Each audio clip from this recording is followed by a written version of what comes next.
निष्काम कर्मयोग साधण्याकरता बहुउद्देशीय परमपूज्य परमात्मा एक सेवा मंडळ मोहाडी शाखा चंद्रपूरच्या वतीने बाबा झुंदेजीच्या आदेशाप्रमाणे आजची मासिक स्थानिक चर्चा बैठक श्री माननीय बंधुभाऊजी आसुटकर यांच्या निवासस्थानी ठीक 12 वाजता सुरू झाली। त्या चर्चा बैठकीमध्ये भगवान बाबा हनुमानजी उपस्थित आहे। बाबाला माझा प्रणाम। तसेच मानव धर्माचे संस्थापक महान देवी बाबा झुंदेजी सुद्धा उपस्थित आहे। बाबाला सुद्धा माझा प्रणाम। सर्वांचे लाडकी वाराणसी मातोश्री झुंदेजी टुबीकर आई सुद्धा उपस्थित आहे। आईला सुद्धा माझा प्रणाम। तसेच आजच्या चर्चा बैठकीचे प्रमुख पाहुणे वातुरताई यांना सुद्धा माझा नमस्कार। तसेच माझे मार्गदर्शक यांना सुद्धा माझा नमस्कार। तसेच सूत्रसंचालन सांभाळणारे तेजस मते यांना सुद्धा माझा नमस्कार। तसेच सेवक सेविका बालगोपाल सर्वांना माझा प्रेमपूर्वक नमस्कार। चर्चा बैठक म्हटलं तर 4 तत्व 3 शब्द 5 नियम आणि सेवकाला आलेल्या अनुभव सुरू आहे। मला अनुभवपर मार्गदर्शन करायला सांगितलं। माझ्या परी मी करण्याचा प्रयत्न करेन। आज मी अध्यक्ष आहे। सगळ्यांनी आपापल्या परी चांगले मार्गदर्शन केले, अनुभवही सांगितले आणि मला एक म्हणायचं आहे, आपण जेव्हा सूत्रसंचालन बैठकीचे अध्यक्ष प्रमुख पाहुणे हे आपण स्थानापित करतो कशासाठी की बैठक चाकुरीत राहावं आणि बैठकमध्ये मधात तुम्ही किलबिल करावं नाही अशी ही बैठकीची एक शिस्त आहे। ही महान देवी बाबा झुंदेजीने आपल्या हयातीमध्ये पासून ही लावून दिली। म्हणजे जो सूत्रसंचालन करतो तो आपण जो घरचा सेवक त्यांना नेमतो तेव्हा त्यांना सगळी बॉडी मार्गदर्शकापासून त्या सेवकापासून त्या अध्यक्षापासून त्यांच्या चाकुरीत राहते आणि ते पूर्णपणे त्यांना करण्याची गरज असते। तथा जे सेवक बोलतात ते 40 असो 50 असो त्या सगळ्या सेवकांचं मार्गदर्शन ऐकून अनुभव ऐकून आपले प्रमुख पाहुणे अध्यक्ष त्यांच्यावर बोलत असते। ही बैठक इतकी शाळा आहे मलाही माहीत आहे, पण ह्या शाळेमध्ये शिस्त दिल्या बसण्याची, वागण्याची, उठण्याची।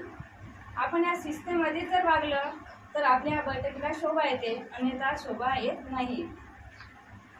दुसरी गोष्ट, महान त्यागी बाबा झुंदेजीने स्वतः आपल्या पहिल्या कुटुंबाला सुधरवलं। कुटुंबाला सुधरवता त्यांच्यामध्ये 1945 मध्ये 1951 मध्ये त्यांच्या भावानेच त्याच्यावर आरोप लावला होता नारायणजींनी की माझ्या मुलाची तब्येत बिघडली तर तुम्ही दुरुस्त करा, जर तुम्ही दुरुस्त नाही केलं तर ही भगवत प्राप्ती खोटी आहे असं मी समजेल, असं त्या नारायणजींनी त्याला म्हटलं, बाबाला म्हणाल होतं। त्या बाबा म्हटलं की माझ्याच कुटुंबात जर असा भगवंताविषयी वाईट विचार निघत असेल तर मला कदापि चांगलं वाटणार नाही। तेव्हा बाबा निरंकार अवस्थेत होते। त्या बाबा निरंकार बैठक घेतली कुटुंबाची आणि बैठकीत बाबांनी म्हटलं की ज्या घरच्या गृहिणीला सीतादेवीला संजीवनी झाली होती, स्वप्न पडलं होतं की तुमच्या घरी पुत्र जन्माला येणार आहे आणि तो पुत्र फक्त आपलं 3 महिने आयुष्य घेणार आहे। बघा भगवान बाबा हनुमानजीने संकेत दिला होता त्या बाईला, म्हणजेच नारायणजीच्या पत्नीला। तो संकेत त्या बाईला दिला तरी तिने तात्पुरता सीमित ठेवला आणि तो सीमितच राहिला। 3 महिन्यानंतर त्यांच्या घरी नारायणजीच्या पोटी जन्माला पुत्र अशोक आला। त्यानंतर त्याचे नामकरण केले। तो खूप सुंदर राहिला। तो हसू लागला, खेळू लागला, रडू लागला, असे कोणतेच त्यांच्या अडचणी त्याच्या मनामध्ये आल्या नाही आणि तो आनंदाने 3 महिने राहिला। बघा भगवंताची देण असते। आपण किती ते पोद्यात बांधून ठेवली, किती काही केले तर महिमानीचा ज्या संकेत राहिला त्या संकेतच मात्र खरा ठरतो। 3 महिन्याने बघा तो मुलगा एकदम थंडागार येऊन म्हणजे खूप वाईट परिस्थिती त्या मुलांची झाली होती। तेव्हा नारायणजीची पत्नी आणि नारायणजी हे खूपच म्हणजे विचारात पडले की असं काय झालं माझ्या मुलाला। मोठ्या रागाने त्यांनी त्या मुलाला बाबापुढे नेऊन टाकलं की बघा माझ्या मुलाला तुम्ही दुरुस्त करा, पण नाही। बाबांनी पुन्हा बाबा विधी व्यवस्थेमध्ये गेले, म्हणजेच महिमांजी झाले आणि बाबांनी सगळ्या कुटुंबाची बैठक घेतली आणि बाबांनी काय म्हटलं, आपल्यावर नाही दिलं। बाबांनी म्हटलं की ज्या बाईला संकेत झाला होता की तुमच्या घरी मुलगा 3 महिनेच आयुष्य घेऊन येणार आहे आणि तेथून त्याचं आयुष्य संपणार आहे, त्या बाईनं सगळ्यांना म्हटलं की ज्याला जीवदान द्यायचं, पण बघा त्या 2 तासांची मुदत त्याच्या आईनी म्हणजे अशोकजीच्या आईनी मागितली भगवंताला. आणि बाबांनी तिथे निरंकार बैठक संपवली आणि बाबा आपले महात्यागी बाबा झुंजूजी म्हणून पुन्हा स्थानापित झाले. त्यानंतर पुन्हा 2 तासात महिमानजी आले आणि महिमानजीने म्हटलं, महिमानजीच्या तोंडातून शब्द निघताच त्या बाईच्या मुखकमलातून निघले की बाबा माझ्या मुलाला मी जीवदान परत करते. आणि मग बाबांनी निरंकार बैठक घेऊन पुन्हा त्या स्थितीमध्ये सगळे कुटुंब जमा केले आणि जशा बाबा तोंडातून निघला का ह्या मुलाला जीवदान मिळालं हा शब्द निघताच बाबा ते मुलगा मोठ्याने रडू लागला. तेव्हा घरच्या लोकांना समजलं की ती आई कोण होती, फक्त त्याची आई होती त्याला जीव देणारी.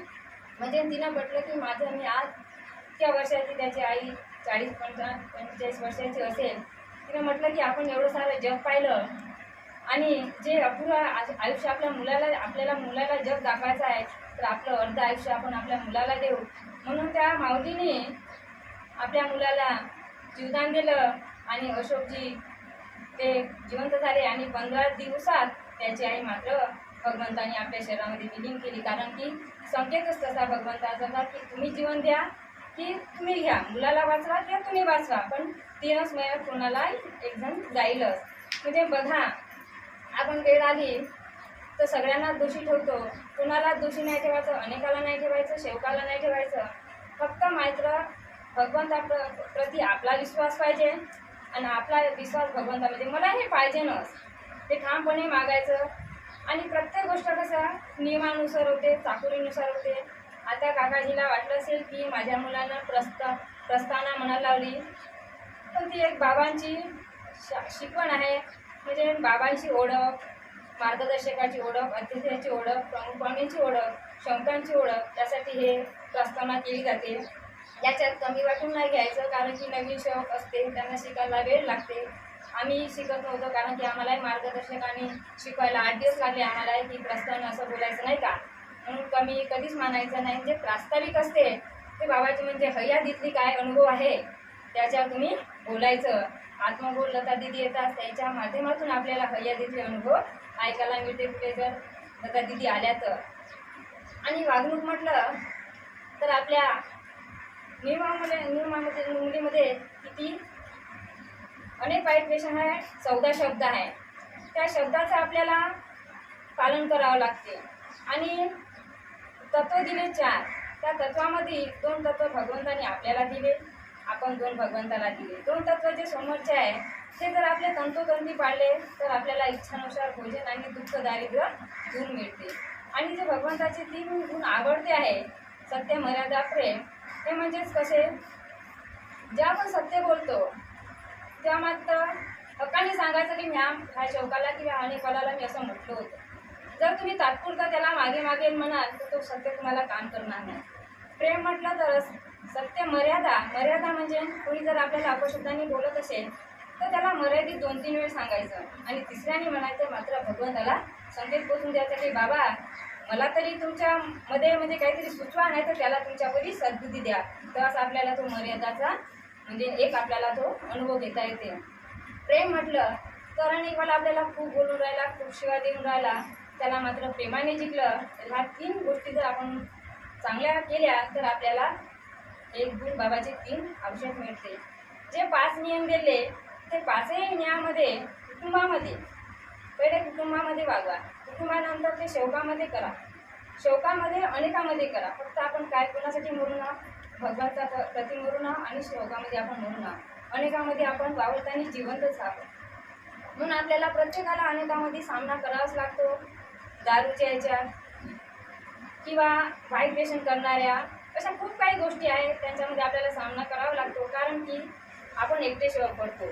भलाही आपण मानव धर्माचे सेवक असेल तरी प्रत्येकच गोष्टीत आपण तन मन धनाने काही व्यवस्थित राहत नाही. आपल्याला ते गरिबाची मोठी लोकांची गरज पडते की नाही, त्याला पैसे मागावे लागेल. पण ते पैसे घेताना आपण ते पैसे प्रत्येकाकडूनच घेतो, कारण की आपली एवढी गरजोस्ती कमी राहते म्हणून आपण या मानव धर्माचा स्वीकार करतो. जेव्हा आपण त्यांच्याकडे पैसे घेताना तेव्हा आपले ॲडव्हान्स 10-20 रुपये त्यांना देऊन ठेवायचे आणि जेव्हा परतफेड करतो त्याचा काय मोबदला आहे तो आपण त्याला जर दिला तर आपल्याला काहीच अडचण येणार नाही. कारण की महान त्यागी बाबा झुंजूजीने पहिले खूप सोयी करून ठेवल्या. शोकांना बँकिंग करून दिल्या, दुधांचा व्यवसाय लावला, खूप काही केलं, कुटुंबासाठी केलं, शोकासाठी केलं. शेवट अशोक त्यांच्या मुलांची वागणूक म्हणूनची बरोबर नसल्यामुळे त्यांच्यामुळे बाबाचा पाय सुद्धा कापण्यात आला. तेव्हा लोकांनी त्यांच्याकडे वाईट नजर पाहिली की एवढे महान कार्य केले पण असं काय झालं. तसं काहीच नसते. कारण कार्य करणारी त्यांचे जीवन त्या मरतपर्यंत बाबांना शेवकांचे काय, घरच्या कुटुंबाचे काय, अनेकांचे बोलणं बाबाला खावेच लागले. पण बाबाला एवढं माहीत होतं की शेवट ही पिढी खूप बनणार आहे, खूप मोठी होणार आहे. पण जर आपण पूर्ण जन्म पुन्हा घेतला नाही तर माझे सेवक, माझे मार्गदर्शक हे कमी राहील. तर मला चांगल्या सत्यवादी सेवक निवडून मला पूर्ण जन्म घ्यायचा आहे. म्हणून बाबांनी आत्मगोल लता दिदी यांच्यामध्ये आपले मानदेगी बाबा जुमदेवजी वाराणसी ज्या काही पहिल्या वरी येत होत्या त्या सगळ्या आत्मगोलातून येत आहे. पण आपल्याला आत्मगोल घ्यायला थोडे वेळ लागते. कारण की माझ्या मनामध्ये विचार कोणतेच येत नाही. पण असं म्हणजे आपल्याला वाटते की आत्मगोल येतात, खूप जवळ जावं मलाही वाटते. मी घरी शब्द ठेवतो की माझ्या पतिदेवाला सद्बुद्धी द्या की मला त्यांनी दौऱ्यावर पाठवली पाहिजे आणि त्यांनी घरचे कामं त्यांना करता आले पाहिजे. मी म्हणत नाही की डायरेक्ट बाबा मी येतो, त्यांना सद्बुद्धी घाला. म्हणजे जाते वेळी नको की तू गेली माझ्या पसारा टाकला नाही. आता माझी इच्छा खूप होती, पण आता म्हटलं सगळं भगवंतापुढे सोपून द्यायचं की बाबा तुम्ही मला जे काय आहे ते वेळेपर्यंत सद्बुद्धी घाला. मलाही वाटते भगवंताजवळ जावं, भगवंताचे जे गुण आहे ते पाहावं. कारण की दुरून पाहणं आणि जवळून पाहणं तसे तर भगवान तर आपल्याजवळ ठामपणे विश्वास आहे. आपण जर सत्य मर्यादाने प्रेमाने वागलं, किती आपलं विस्कोसही दूर असेल तरी भगवंत आपल्याला नक्कीच मदत करते. पण जेव्हा भगवंताच्या जवळ जाणं, त्यांच्या आत्मबोलीने त्यांच्या चेहऱ्यामध्ये हालचाल कशी होते, त्यांच्या आत्म्यामध्ये म्हणजे दुसरे व्यक्ती येते तेव्हा त्यांचं शरीर कसं होते हे म्हणजे त्या दौऱ्यावरच आपल्याला घ्यायला मिळते. तसे माझे शब्द तुम्ही म्हणाल की अध्यक्ष दिलं म्हणून मग ते काय सांगत आहे, पण माझे शब्द हे रोजचेच आहे की बाबा माझ्या पतिदेवाला सद्बुद्धी घाला की त्यांनाही मला दौऱ्यावर पाठवलं पाहिजे. आणि घराचा थोडा व्याप म्हटलं, शेती म्हटलं, मुलांचे शिक्षण म्हटलं तर जरा थोडीशी अडचणच निर्माण होते. पण सांभाळायला तुम्ही आहे असं मी भगवंताला सांगत असतो. आज माझ्या घरी माझ्या मुलाला योग मिळाला. दुसरा एक माझ्या मनात नव्हतं की मला एक ॲटो मिळणार आहे. तो मी म्हणजे दावले मॅडमने मला फोन केला की मते तुम्ही नाव देता का. मी म्हटलं आजपर्यंत मी कोणतीच संधी सोडली नाही. भलेही म्हणजे माझ्याकडे पैसे असो का नसो, 2.5 लाखाचे अवजार आले होते, त्याच्यातही मी नाव दिलं होतं. तिथे अवजार होते 60 लाखाचे मला मिळणार होते, ते पण कदाचित तिथून सुटले नाही, ते आले नाही. आता म्हणजे तुम्ही नाव द्या, ते नाव दिलं तर ती गाडीचा नंबर लागला मला ॲटोचा. पण जेव्हा मी तो ॲटो पाहायला गेली, आला होता एक ॲटो दाखवण्यासाठी आणला होता, तो ॲटो मी पाहिला, तो माझ्या डोक्याच्या वर ॲटो निघाला. कारण की मला वाटलं सीटर ॲटो आहे, 2-4 सीटा नेण्यापुरता ॲटो असेल. पण तो ॲटो सीटर नसता, त्याच्यामध्ये आपण कोणतं महाल नेतो म्हटलं 10 सीटरपर्यंत ती गाडी वजन सुटू शकते. आणि ती गाडी मला ह्या 1-2 हप्त्यामध्ये माझ्या घरी येऊन जाईल. आणि ती जाग्याहून सुटली होती कंपनीतून 5,06,000ची. माझ्या गटामध्ये कालच मी आरटीएस भरून आली त्या दिवशी 6,05,000ची गाडी ती कंपनीतून सुटली. आणि 5,06,000 ते आम्ही आरटीएस मारून माझ्या अध्यक्ष आणि मी गटांच्या मी ओरिजिनल सह्या घेतल्या माझ्या दाई बायाच्या, आणि मी ते काम करून आली. तर ते माझं काम सक्सेस झालं. तरी माझ्या मनात खंत वाटते की मॅडम, कारण की बाल्याचे पैसे, लहान मुलांचे पैसे आणि शेती, ती गाडी जर तुम्ही फायनान्सवर सोडाल, एवढी गाडी आहे 5,06,000ची, ती जर गाडी तुम्ही फायनान्सवर सोडाल तर माझ्याच्याने होणार नाही. तेव्हा मॅडमने म्हटलं ही 15,000 ते 14,000पर्यंत ही गाडी फक्त तुम्हाला सुटेल असं म्हटलं. बघू आता ते गाडी हप्त्यात लागली म्हणे, पण लागली नाही. कारण की त्याच्यामध्ये भूतपूर्वार काही मोठे कर्मचारी, त्या गाड्या 41 गाड्या आहे. आणि ती गाडी मला कशी मिळाली, किंवा गटाला विचारायला की मते जायलाच काय सुविधा मिळते का. कारण की सगळ्याच्यामध्ये खंत येणारच आहे. त्याऐवजी मी असते तर माझ्याही मनात विचारायला असते की 5 लाखाची गाडी हे 14 लाखाला कोणीच नाही सोडू शकत. पण जे फुलवात होती, ते फुलवात घेतली होती, त्या गावातल्या सगळ्या महिलांनी फुलवात वापस केली होती. माझ्या पतिदेवाने मला फोर्स केला होता की तू फुलवात लावले मॅडमसोबत त्यांनी भांडण केलं होतं की माझी मशीन मी वापस आणून देतो. पण नाही, मी म्हटलं मी मशीन वापस नेऊन देत नाही. आता ती फुलवात तिची मशीन माझ्या घरी सडत आहे. मी एवढंच धरतो की आपण तुटतो माणूस, आपल्याला कुठून कोणाचं म्हणजे चांगल्या माणसाचे जर विचार घेतला तर केव्हा आपल्याला कामी पडेल. मी पतिदेवालाही म्हणतो, मुलालाही म्हणतो की आपण कमी दर्जाचे माणसं तर आपल्याला सगळ्याच लोकांच्या सहवासात जावं लागते.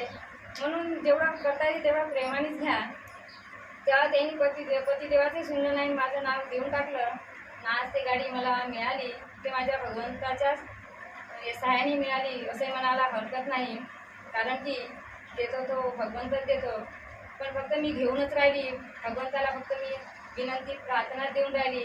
पण भगवंता जेव्हा मला तिथं दौऱ्याला जायला वेळ येईल, जेव्हा दौरा जाईल तेव्हा मला कुटुंबाने साथ दिली पाहिजे की तू जा बा असं द्यायला म्हणायला पाहिजे. कारण की सगळं देत आहे, छप्पर पडून फक्त घेण्याचंच काम चालू आहे, देण्याचं काही चालू नाही. म्हणून म्हणतो की भगवंता माझ्या कुटुंबाला सद्बुद्धी घाला आणि ह्या महिन्याभरात माझ्या कुटुंबाकडून काही चुका झाल्या असतील माझ्याकडून तर भगवान बाबा हनुमानजी मला माफ करतील. तसेच मानदैकी बाबा जोंधेजी सुद्धा मला माफ करतील. सर्वांची आई लाडकी वाराणसी आई सुद्धा माफ करतील.